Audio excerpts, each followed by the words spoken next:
Have you ever really stopped to think about how one single animal, just one, could have such a massive influence? I mean, so much influence that its genetics basically reshape an entire breed for decades. It almost becomes the definition of the breed itself. It's a pretty wild idea when you think about it. Right. Well, today we're diving deep into exactly that kind of story. We're looking at the unmatched history of one of the most impactful figures ever in the world of American Pit Bull Terriers, Crenshaw's CH R.O.M. And this isn't just, a tale about a good dog. It's really about whole bloodline, a legacy, and, yeah, a pretty contested history, too, that really defined an era for the breed. Absolutely. It's foundational stuff. Exactly. And the sources we've gone through for this deep dive, they really zero in on a very specific, very important time in the APBT's history. The focus is squarely on the lineage, the competitive wins, and the just incredible genetic impact of this one dog, Crenshaw's Jeep. It's more than just a dog story. It's digging into a real phenomenon. Could agree more. So, our mission for this deep dive is pretty clear. We're going to unpack the life and, crucially, the enduring influence of Shai's Jeep. We'll start right at the beginning, his origins, then get into his amazing, undefeated career in the pit. Which is something else. Oh, yeah. And finally, we'll break down how he left this just unparalleled mark on the American Pit Bull Terrier breed, a mark that, honestly, is still felt today. And it's all based on the material we've gathered. Our aim here is really to give you, our listener, especially all you lovers of APBT history and game dogs, a really dynamic, hopefully insightful, and definitely entertaining look at this absolute legend. We'll definitely do that. We're going to be looking really closely at the specific details that defined his formidable value as a fighter. That quality commanded huge respect, cemented his reputation in the toughest arena possible. No question. But maybe even more critical, we'll examine what the sources call his unparalleled capacity to reproduce. That's highlighted as like one of his absolute best qualities. So it's not just about his own wins, right? It's about understanding the bigger picture, the generational impact of his genetics, how it spread out, creating ripples that shaped the breed for years and years. It's that intersection of raw talent and really smart strategic breeding. Precisely. That's where you get something truly extraordinary, like Jeep. Okay, so let's kick this off right at the start, the genesis of the legend. Crenshaw's CH Jeep R.O.M. He was born in August 1976, hot summer birth, and the place, James Crenshaw's courtyard. Which wasn't just any place. Not at all. At that time, Crenshaw's yard was, one of the most famous, most respected breeding setups in the ATT world. It implies this whole environment just steeped in, generations of careful breeding, tough evaluation, and this relentless focus on developing top-level working dogs. So from day one, he's in this world totally dedicated to the breed's, highest ideals at the time. Exactly. But here's where it gets really interesting. His parents. He was the offspring of two dogs who were already icons, real legends in their own right. Finley C8 Beau R.O.M. and Crenshaw's C Honeybunch R.O.M. Right, and what's just mind-blowing, and the source material makes a big point of this, is that this specific pairing, Beau and Honeybunch, it was done only once.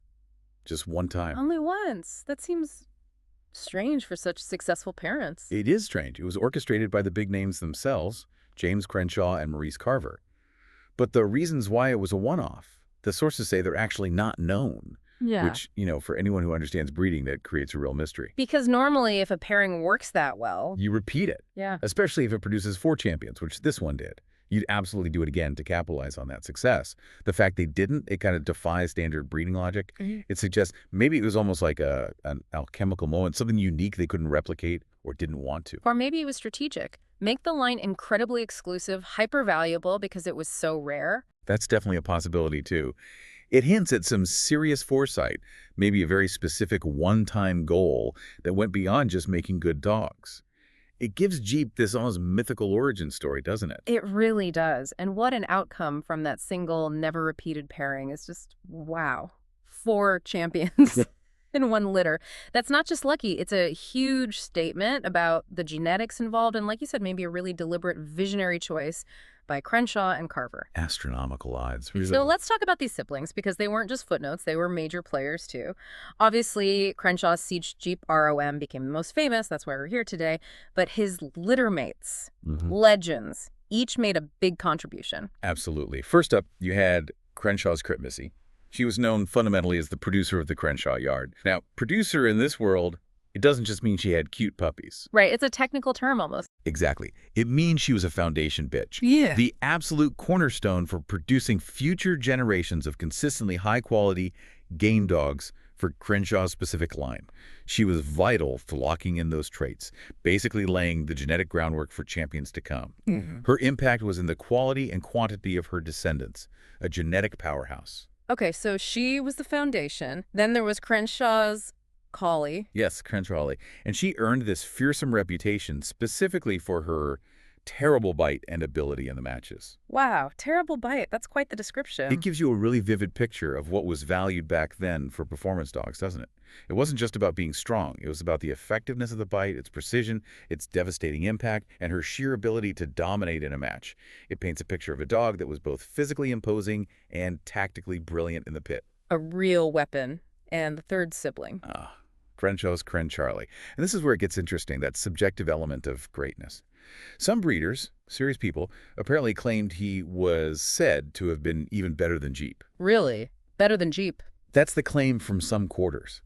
It creates this fascinating glimpse into the debates, the differing opinions even within that very tight-knit community. It reminds me that even when you're talking about legends, there's always going to be passionate discussion about who was truly the best. Like arguing about Jordan versus LeBron or Messi versus Ronaldo. It never ends. Exactly, that kind of passionate debate. But stepping back, looking at the bigger picture, producing 4 champions from one litter, it's not just unusual. Statistically, it's incredibly rare. In any breed, let alone one tested like the American Pit Bull Terrier. It speaks volumes. It really does. About the genetic potency of that specific Boex Honeybunch cross and the depth of those bloodlines. This isn't just throwing 2 good dogs together and hoping for the best. It strongly suggests Crenshaw and Carver had this deep, maybe even intuitive understanding of which lines would click, which combination would unlock that extraordinary potential. They hit the genetic lottery, but it sounds like they bought the right ticket deliberately. That's a great way to put it. They created a litter that just set a new benchmark for quality, cemented the reputations of the parents, and, of course, gave us Jeep. His very origin story is exceptional. Okay, so born into this incredible litter, in this renowned yard with legendary parents, Jeep was clearly marked for something special. But before he became this legendary producer we'll talk about later, he first had to prove himself. Prove himself where it counted most in that era. The pit. The proving ground. Exactly. And James Crenshaw, the master breeder who brought him into the world, he made a really interesting move. He sold Jeep when Jeep was 2 years old.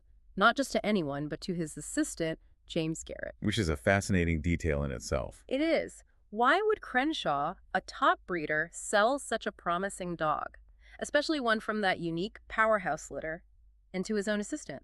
What does that tell us? That's a really sharp question. It speaks volumes about the relationships and the strategy within that world. Selling Jeep to Garrett, his assistant. It probably meant a few things. First, massive trust. Crenshaw must have had profound respect for Garrett's skills, not just as help, but as someone who could handle, campaign, and really develop an animal this valuable. He saw him as the right person for the job. Likely saw him as the ideal person to showcase Jeep's talents on the biggest stage. Second, maybe it was strategic. Keep this incredibly potent bloodline, this huge potential, within a trusted inner circle. Ensure its legacy was managed by someone who got its value, not just financially, but genetically, historically. Maybe Crenshaw was stepping back from campaigning himself, or saw Garrett had the fire to push Jeep to his limit. All possible. Whatever the exact reason, that sale, that transition to James Garrett's ownership and handling, undeniably paved the way for Jeep's incredible, undefeated, legendary fighting career. And what a career it turned out to be. Under Garrett, Jeep didn't just win, he became an undefeated icon. 4 official fights. And here's the kicker, the detail that really elevates him. These weren't just fights against any dog. No, these were top-flight opponents. Exactly. The source says these wins were against the best 4 American Pit Bulls of America. So he wasn't padding his record. He was consistently facing and beating the absolute elite competition of his day, running the gauntlet. Absolutely. And we should really dig into the specifics of these matches because each one, especially the time it took, tells us something different about Jeep, about his style, his resilience, his sheer grit. Okay, let's break them down. Match number 1. First up was Pylon's Frishkado. Jeep weighed in at 43 pounds. The victory. It came in just 28 minutes. 28 minutes? That's incredibly fast for a championship-level match, especially against a known shows like Cato. It's lightning fast.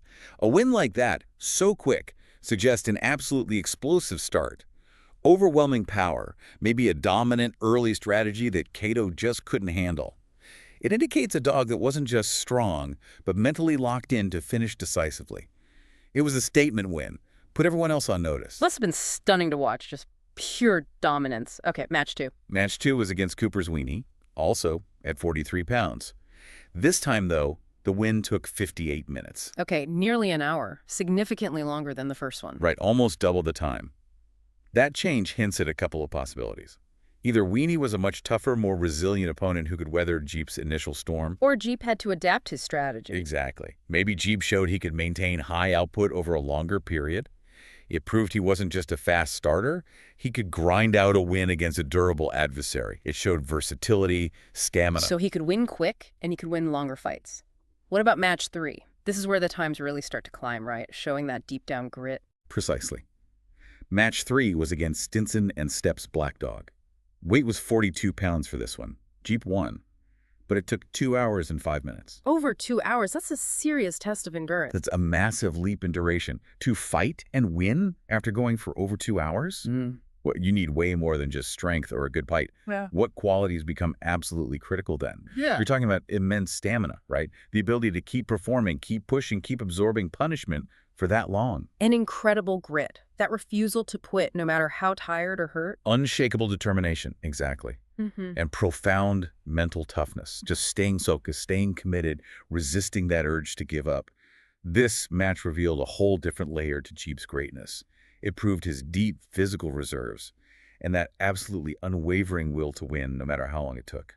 An incredible display. And that victory, that 2-hour war, sets the stage for the 4th fight. The one that really became legendary, the historic one. The one that everyone remembers. Jeep was matched against Ozzie Stevens CH Homer. Now we really need to paint the picture here. CH Homer wasn't just another famous APBT. He was, without exaggeration, the most famous American Pit Bull Terrier of that time. The top dog, the benchmark. Absolutely. And here's the detail that shows you just how feared, how respected Homer was. The source says no breeder had had the courage to put their own dogs to confront him. Think about that. His reputation alone was enough to scare off literally everyone. That really sets the stage, doesn't it? It highlights the incredible pressure, the sheer audacity almost of James Garrett even agreeing to this match. But Garrett, he believed in Jeep. The source says he was believing profoundly in Jeep's incredible qualities. He knew what he had. He had faith. And the result? The result was history.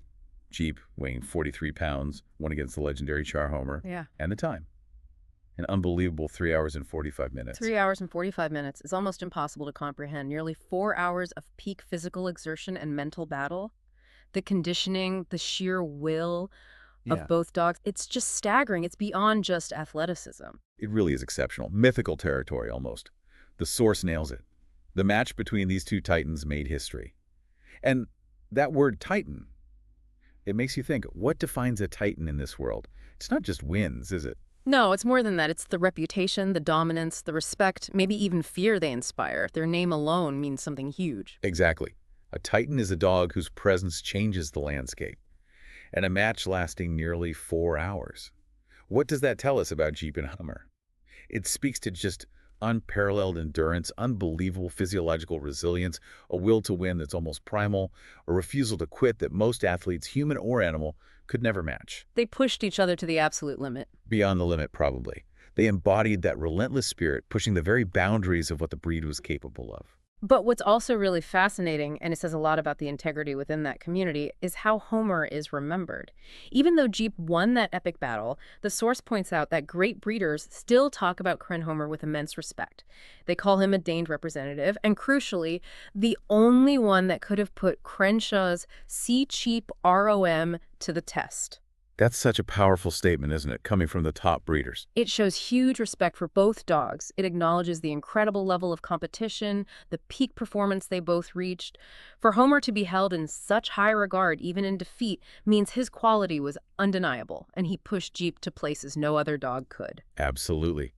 His loss didn't diminish his status, it almost solidified it. He became the ultimate challenger who tested the ultimate champion. It really highlights that deep appreciation for true gameness, for sheer will within that community They recognized that even in losing, Homer elevated himself and, in turn, elevated Jeep's victory. A truly historic moment defined by both the winner and the loser. Incredible respect. Okay, so Jeep cements his place as an undefeated, maybe untouchable fighter, beating the best, including the legendary Homer in that marathon match. James Garrett, showing real strategic thinking, realized Jeep's value wasn't only in the pit. His biggest contribution might lie elsewhere. He saw the bigger picture, the genetic potential. Exactly. Garrett pivoted. He started utilizing Jeep's best qualities, that being the capacity to reproduce. And boy, did he utilize them. The numbers are just staggering. Jeep achieved, get this, 360 mountings as champion and grand champion. 360, that's a lot. It's a massive number for that time. Right. What does that tell you about the demand for him, about the perceived value of his genetics? Breeders clearly had immense faith in his bloodline. This wasn't just casual breeding. This was a concerted effort to build a dynasty, to shape the breed's future using his genes. And what's so interesting, as the source points out, is how directly his fighting success fueled that breeding career. It wasn't just a coincidence, it was a calculated strategy. His wins were the proof. Which raises that core question, right? How does winning translate so directly into breeding value? Well, Jeep's undefeated record, especially that nearly 4-hour win over Homer, was undeniable proof. Proof that he possessed all those traits breeders desperately wanted: supreme gameness, that unbreakable will, incredible durability, intelligence, and the physical ability to dominate at the highest level. So the expectation was his offspring would inherit those champion qualities. Precisely. That made him incredibly desirable as a stud. People traveled long distances, paid significant money. That figure, 360 mountings, it shows the global recognition of his proven genetics.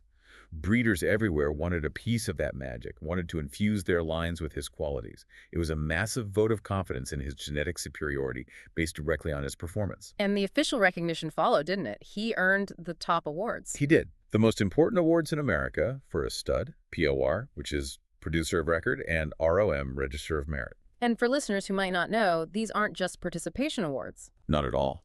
These are tough titles to earn. They're awarded specifically to dogs who consistently sire a significant number of champion offspring. Wow. It's the ultimate proof, the data-driven validation of a stud's genetic contribution. It shows a consistent ability to produce top-tier animals litter after litter. So POR and R.O.M are the empirical proof of his impact. They show he consistently passed on those winning traits. Exactly. It's not about 1 or 2 good litters. It's about a sustained pattern of producing elite dogs. But here's where the legacy story gets even crazier.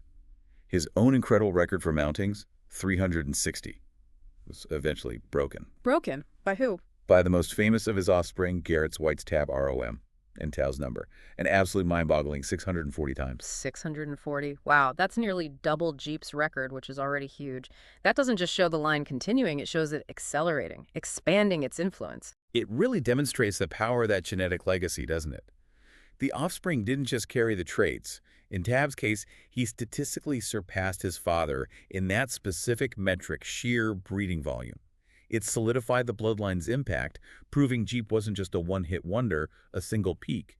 He was the founder of a dynasty capable of self-perpetuation and even outperforming in subsequent generations. It shows the potency and heritability of those genes. They were locked in. Deeply embedded, ensuring that dynasty continued to grow. And Jeep's influence wasn't just vertical, through his direct line.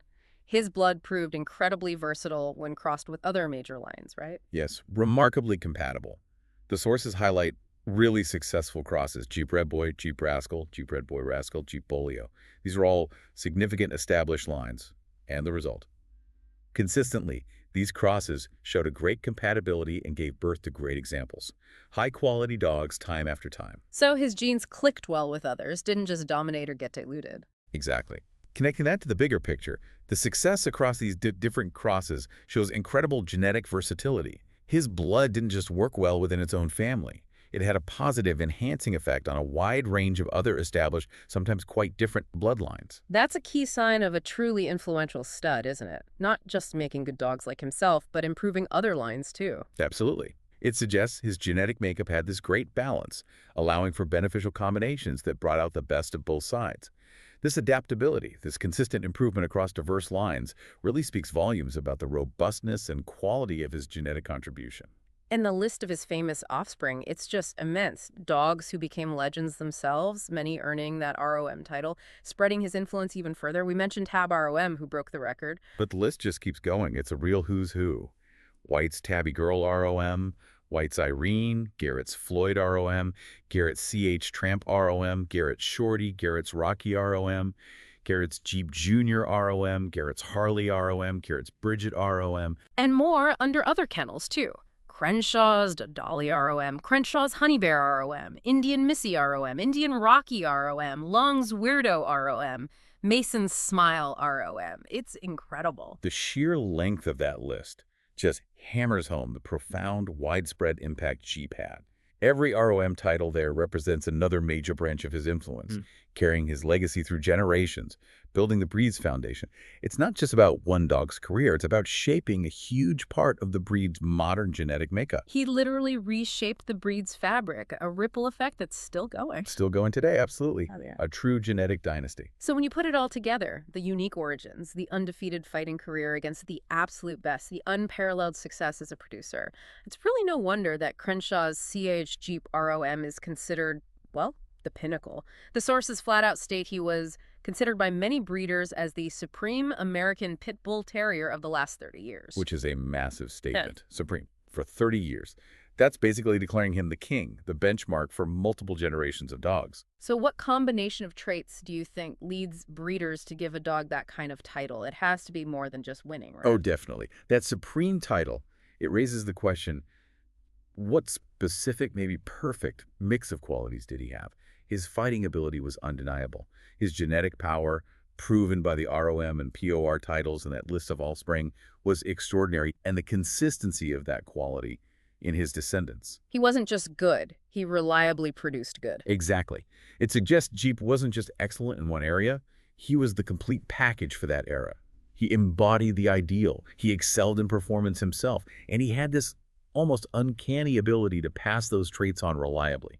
He became the prototype, the standard. He defined greatness for the breed at that time. He really did. He set the bar. His influence wasn't just statistical, it was like paradigm shifting. And that idea, that dual supremacy, seems absolutely central to his legacy. He established supremacy in fighting and in reproduction. Which is incredibly rare, to dominate both so completely, almost unheard of. And the sources drive this home with a really powerful, definitive statement. No pit bull since has matched this impact. That's bold. It puts him in this unique, almost solitary category. It is bold. And that assertion that no dog since has matched his impact, it makes you really think about what impact means in this context. Is it just stats wins, number of offspring? Or is it something more, like a cultural significance, a mythic status that goes beyond numbers? Exactly. Does it include that intangible historical weight within the community? Right. How do you even measure that kind of multifaceted impact? And why would it be so hard, maybe impossible to replicate? Maybe it was just a perfect storm. Could be. A unique convergence of factors. The dog's own incredible innate ability. The specific needs and values of the breed community at that exact moment in time. The vision and strategy of his owners, Crenshaw and Garrett. The dedication of everyone involved. Maybe all those things just came together in a way that created this singular phenomenon. A dog who didn't just win or breed, but defined an era. And set a standard that, according to many, remains unmatched. His legacy isn't just records, it's about the ideal of the American Pit Bull Terrier itself. So, wrapping this all up, after this deep dive, what's the big takeaway for the American Pit Bull Terrier's legacy?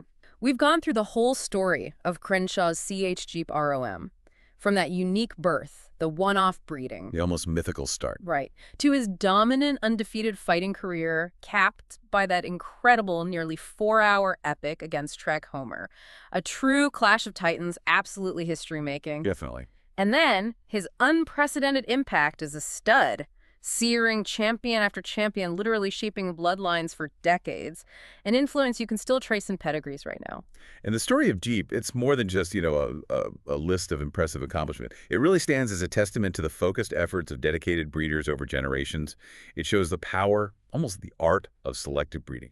And it highlights the massive, far-reaching influence one truly exceptional animal can have on a whole breed's history. His story really shows how certain lines, through dogs like Jeep with that proven performance and genetic strength, become the pillars the breed's future is built on. Absolutely. It's living history. Yeah. And it's deeply felt by people who truly love and understand these dogs. It really is. It's been fantastic digging into this legend, and we really hope that you, our listener, especially you passionate fans of APBT history and game dogs, found this deep dive as fascinating and, well, entertaining as we did putting it together. We really appreciate you tuning in and exploring this with us. Yeah, thanks for listening. And as we close out, we want to leave you with something to think about. A final provocative question. Given this incredible multi-generational impact that one single dog like Catch Jeep had on the American Pit Bull Terrier, what do you think is the most crucial factor for a breed's long-term success? Its evolution, its genetic strength, its enduring legacy. Is it all about that individual titan like Jeep whose qualities seem almost destined? Or is it more about the smart, strategic breeding choices made by key people like Crenshaw and Garrett? Or maybe it's the wider community, the collective dedication, the shared knowledge, the passion of everyone involved pushing the breed forward together. Something definitely worth mulling over as you think about Jeep's incredible story. Definitely food for thought. And hey, for all of you who want to dive even deeper, get more into the weeds on the history and details of the American Pit Bull Terrier, we strongly suggest you check out the APBT Info YouTube channel. Seriously, hundreds of hours of fantastic information and history over there. Great resource. It really is. So thanks again for joining us for this episode of The Deep Dive.